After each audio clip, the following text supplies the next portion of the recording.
Welcome to CFC Fan TV. We are here with the 5 things that we've learned from this week's action. Point 1 is the brilliance of Cesc Fabregas. I think that he played brilliantly the other day. He controlled the tempo of the game and for me was man of the match. I know N'Golo Kante got a lot of the plaudits, we'll be coming to him in a moment, but I think Cesc Fabregas has a crucial role to play in our title charge. I think the way that Kante has made him work and made him fight for his place has done him the world of good. I think he's a more complete player now than he's ever been, and I think that he really can contribute.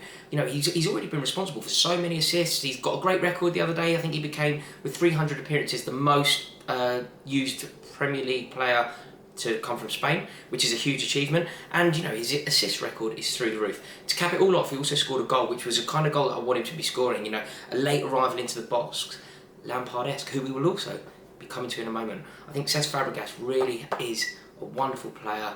I love him, and I think that, you know, the way that it worked at the end, I think at one point we had Fabregas, Kante and Matic all on the pitch together. Is that something we're going to see in the future? Number 2 is N'Golo Kante. I'm going to try and keep this one concise because I could talk about this guy all night. We could be here for hours on end just listening to me talk about how much I love this guy. Better than Makelele? I mean, it's a huge thing to say and I'd really like to know your thoughts on that, but I think that you could certainly make a very strong case for it because I think he's so complete. I saw something very funny written on Twitter that he managed to tackle 2 players at once twice during the game, which is an outstanding statement. But it's absolutely true. He really was unplayable. He was everywhere, and I think where he is often underrated is his skill and prowess on the ball. Of course, he's fantastic at winning the ball. Of course, his work rate, his tackling, all of that stuff is taken for granted. But his brilliance on the ball is often overlooked. He's very, very good. He has an eye for a goal. You know, he scored a very good goal against Manchester United, and I just don't see how he can't be our Player of the Year. I really don't. If it was now, I mean, there's some strong contenders. I think Azpilicueta is another one, but I just think it's going to go to N'Golo. I think he's been brilliant. It's his debut season. He's going to retain the Premier League trophy. Fingers crossed. Point 3 is a doff of my cap to Swansea. I think they played brilliantly. I said earlier in the season that I'd want them to go down, and I stand by that statement, but it's nothing to do with the club or the people in charge, because I have a lot of feeling for, you know, the likes of Claude Makelele and Clement. I think they're doing a very good job, and there's, you know, a Chelsea link. He was with us under Ancelotti, etc. So I'd like them to do well individually, but it's a very, very boring away day for me, and I'm not looking forward to doing it again. So for that reason, I'd like them to go down. But if they play like that for the rest of the season, they're going nowhere. They were marvellous, I thought. I thought Gylfi Sigurdsson was great. I know he's got a very good record against us. I think he scored 2 against us when he was playing for Tottenham. I think he scored a couple also for Swansea. And I think that he's actually a masterful player. I think he's very underrated and could certainly be playing at a higher level than Swansea. And I also think that Fernando Llorente played very well. You know, there was some talk of us signing him, and you can see why. I think he leads a line brilliantly. I think he has a very, very keen eye for a goal.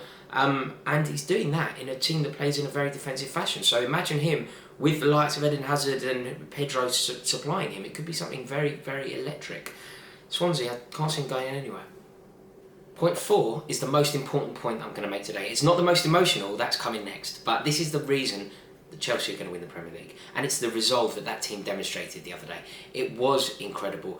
It wasn't going well. We conceded a goal at a terrible time. You know, we know how important it is to score just before half-time. It's exactly what Pedro did against Tottenham, and we know how that one ended. And we conceded a goal in a very similar fashion. You know, it was arguably over the minute, but, you know, whatever. We conceded a goal. We didn't play well. We were lucky to be in front, and Swansea were well worth their 1-1. That could have been curtains. That could have been a really pivotal moment in the title race if we had allowed it to become that. We'd already dropped points a previous fixture against Burnley, and had we dropped again, particularly when you consider how well Tottenham played against Stoke, people would have started doubting us and asking questions. This team didn't allow for that to happen, and obviously we know it starts with Antonio Conte, but throughout the team they are winners and they are hungry for this Premier League. There was suggestion that Thibaut Courtois would have been out because he had an injury. David Luiz has been playing since Aguero cut him in half.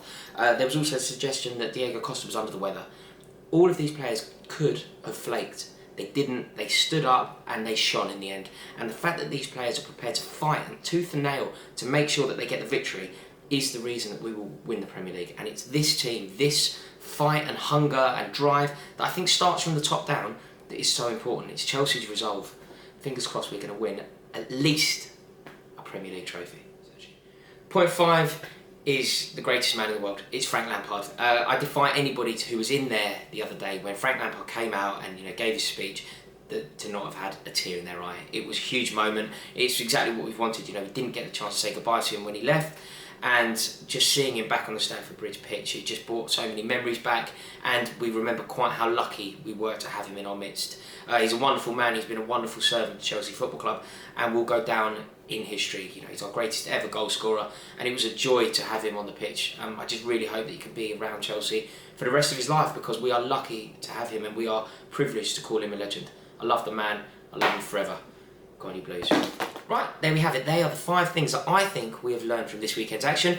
What I need from you is your thoughts. Do you agree with me? Do you think I've got the 5 correct? If not, comment below, let me know what you think, and I'll be on the comments as soon as this video goes live. So, say hello.